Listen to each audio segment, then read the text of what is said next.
알았어요. 오늘은 집중적으로 우리 오빠들 얘기를 좀 해보려고 합니다.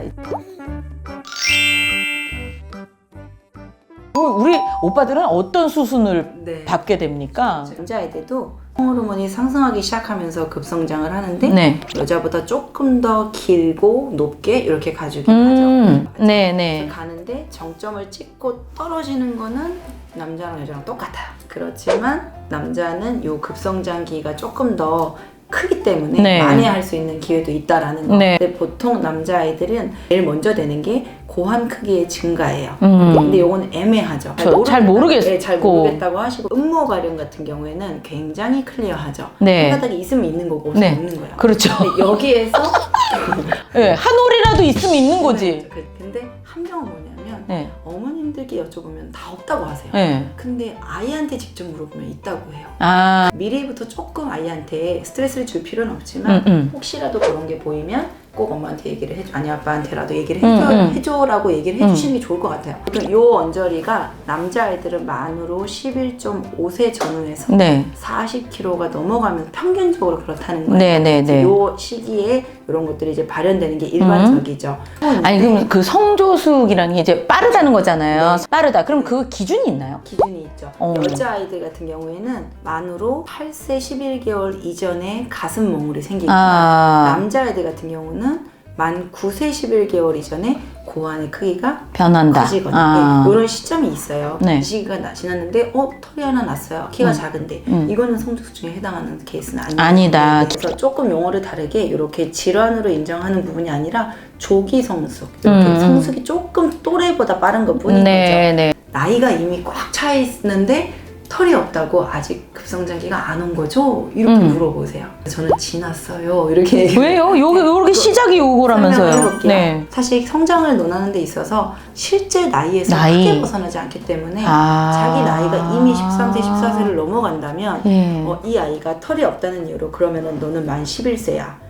라고 볼 수는 없다. 또 이런 채모 발생이 늦는 여러 가지 또 원인들이 있어요. 원래 털이 적은 아이들도 있지만 예를 들면 중학교 입학하는데 아직도 38kg라든지 굉장히 말랐다든지 반대로 체중은 나가는데 아예 남성 호르몬의 분비가 높아질 만한 어떤 근육량이라든지 이런 게 거의 없고 근데 그런 친구들의 특징이 뭐냐면 많이 크지도 않으면서 안 크지도 않아요. 애매합니다. 그건 진짜 사치가 좋기 때문에 그 힘으로 어느 정도 가긴 가는데 오긴 왔죠. 그럼 어떻게 해요? 지금부터라도 큰 문제가 없는 경우가 많으니 운동을 해서 체지방을 좀 줄여서 정상적으로 좀 이렇게 빨리 클 수 있도록 그렇게 좀 도와주는 게 필요하고 키만 키, 예상 키 이제 그 원하시는 키 180을 그냥 거의 적으시고 아빠가 크신 경우는 그래도 아빠보다 커야 된다면 185 이렇게 적으시는데 그렇죠. 80을 넘기 위해서 아까 우리가 이게 정점을 찍고 나면 남자도 비슷해요. 5에서 6cm가 평균이지만 잘 관리해서 신경 쓰면 10cm도 갈 수 있거든요.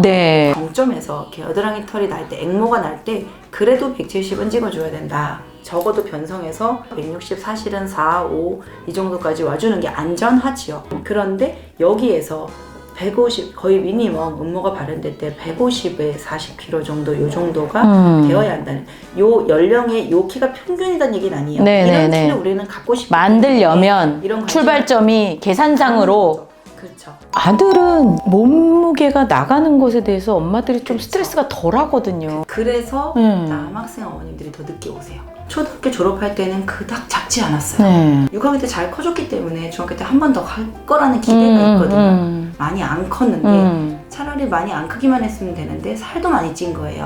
그러고 나서 이제 중2가 되니까 병원에 가봤더니 성장판이 거의 다 졌다. 이런 것들을 많이 경험하고 감지를 늦게 하시는 경우가 많아요. 그래도 운동도 꾸준히 시켜주시고 키 크는데 도움이 된다라는 음식만 너무 과잉 공급하시는 거를 조금 자제당부하고 있어요. 고기 없으면 계란, 계란 없으면 참치. 그러니까요. 뭐라도 단백질스러운 거. 그걸 좀 막 해주면 좋을 것 같으니까.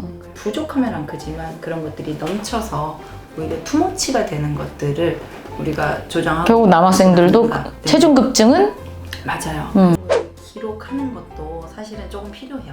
그냥 어머님들이 싹 써오시는데 양을 안 적어도 돼요. 그러니까 예를 들면 아침으로 만둣국을 먹었다는데 얼마나 애한테 물어보면은 이렇게 냉면 사발로 두 그릇을 먹었다고 하니까 마른 아이들은 뭘 먹이면 찌울 수 있어요? 라고 많이 물어보시는데 뭐가 됐든 양을 조금씩 늘려가는, 예를 들면 김밥 한 줄을 다 못 먹어요. 그러면 김밥을 반줄로 시작해서 계속해서 3분의 2 이렇게 한 줄 다 네. 먹을 수 있을 때까지 훈련을 좀 계속해서 해주시고, 양이 많은 아이들 같은 경우는 아까 식판 사용이라든지 앞접시 사용이라든지 할당량을 조금 주시는 연습도 필요하고. 그러니까 선생님 얘기를 쭉 들어보니까 정신적인 성장이 됐든 육체적인 성장이 됐든 기다려주는 게 답인데, 그 기다리는 게 갑자기 뭐 김밥 반 줄짜리를 한 줄 먹어가 아니라 얘가 한 줄로 늘어날 때까지 기다려주는 거고, 예, 그다음에 얘가 어느 정도 정상적으로 무슨 궤도에 올라올 때까지 기다려주는 거고, 그거를 쭉 그냥 내가 계속 지속적으로 서포트 해주면서 기다려주는 게,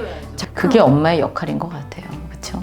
제가 어머님들한테 조금 아이들한테 막 스트레스를 주면서 미리부터 막 키 때문에 호들갑을 떨면서 막 집안 분위기 이상해지면서 이렇게 하실 필요는 없지만 그래도 조금 뭔가 액션을 취해야 되겠다고 생각이 드시면 약간 독해주실 필요는 있는 것 같아요. 마음 독하게 먹고. 네.